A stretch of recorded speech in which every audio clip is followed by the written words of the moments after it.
لو انت يا جماعة بتدور على حاجة تزرع فيها في المنزل ومش لاقي حاجة، انا جبت لك اسهل طريقة تقدر تعملها عندك انت في المنزل.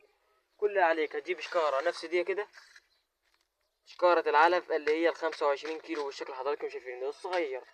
بعد الطريقة اللي انا هقولها لكم دلوقتي ان شاء الله معاكم هتبقى معاكم بالشكل الدوير اللي حضراتكم شايفينه ده، وتقدر تزرع فيها.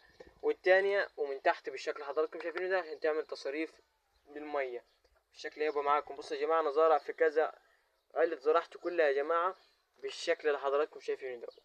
هاي يا جماعة علة الزراعة بتاعتي كلها بنفس الشكاير، هتطلع معانا بنفس الطريقة دي بعد الشرح اللي انا بقوله لكم في الشكارة حضراتكم شايفينه. بس خليكم معايا وما تنسوش تصلوا على النبي وتشتركوا في القناة عشان يوصلكم كل جديد. ويلا بينا نبدأ الشرح. دلوقتي كل اللي حضراتكم شايفينه ده تجيبوا شكارة زي دي زي ما انا قلت لكم في المقدمة 25 كيلو. تاني طريقة هنعملها يا جماعة اننا هنبدأ نقص من هنا بالشكل اللي حضراتكم شايفينه ده. مش هنعملها كلها لا يا جماعة، هنبدأ نقص من النص بالشكل اللي حضراتكم شايفينه.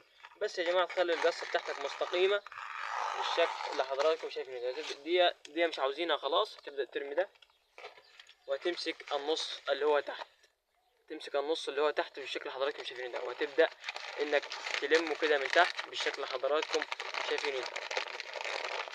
تلمه كله كده يا جماعة عشان الشكارة تطلع معانا مظبوطة. عادي يا جماعة هي بتعمل كده معانا في الدوري. وبعد كده يا جماعة بعد ما لميناها من تحت هنا، ركزوا معايا يا جماعة، تبدأ تجيب خيط نفس ده كده، خيط يا جماعة طريقة سهلة بس ركز معايا. وهتبدأ نبدأ يا جماعة ركزوا معايا، بدنا نربط من تحت كده. نربط فين يا جماعة؟ نربط اللي احنا لميناه بالشكل اللي حضراتكم شايفينه. ونبدأ نربط كده يا جماعة. صلى على النبي، ما بيحلاش الكلام يا جماعة غير بالذكر على الرسول.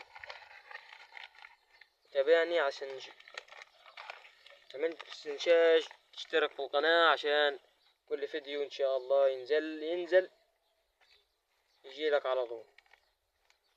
وبرضه تستفيد طول ما انت مش متابعني، فانت فايتك كتير عن الزراعة بالشكل اللي حضراتكم شايفينه ده يا جماعة. زي ما قلت لكم لازم تربط كذا ربط يا جماعة عشان ما تحلش معانا بعد كده. حبل جاك قصير يا جماعة معلش. هتبدأ معانا بالشكل اللي حضراتكم شايفين. بعد ما اتربطت يا جماعة هنا هنبدأ اننا ركزوا معايا يا جماعة انك تفتح الشكارة كده بالشكل اللي حضراتكم شايفين. تبدأ تفتح الشكارة كده يا جماعة ونقلبها كده يا جماعة. هاي يا جماعة ركزوا معايا. بص يا جماعة نبدأ نفرد الشكارة نفس ما كانت معانا من الأول يا جماعة. بص يا جماعة اديتنا كده يا جماعة الشكارة، اديتنا الشكل الدويري اللي حضراتكم شايفينه كده. تقدر انت تزرع فيها، بس اهم طريقة اللي انت تقدر بص يا جماعة اصبحت معانا الشكارة عاملة ازاي. تبدأ ان انت تقلبها كده يا جماعة بالشكل اللي حضراتكم شايفينه. تبدأ انك تجيب المقص بتاعك الحلو وتبدأ انك تفتح من تحت كده يا جماعة.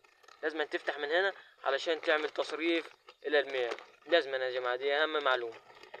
كده انا يا جماعة اديتك طريقة ومعلومة حلوة بدل ما انت تروح تشتري اي حاجة انت تزرع فيها سطل او اي حاجة انت تزرع فيها بالشكل اللي حضراتكم شايفينه. بس اهم طريقة يا جماعة انك تفتحها كده عشان تبدأ تعمل تصريف الى المياه. اهم طريقة دي يا جماعة، اهم طريقة دي انك تعملها علشان تعمل تسريف الى المياه بالشكل اللي حضراتكم شايفينه.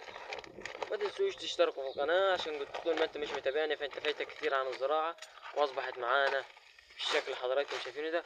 وتقدر تزرع فيها اي حاجة انت هتزرعها بالشكل اللي حضراتكم شايفينه.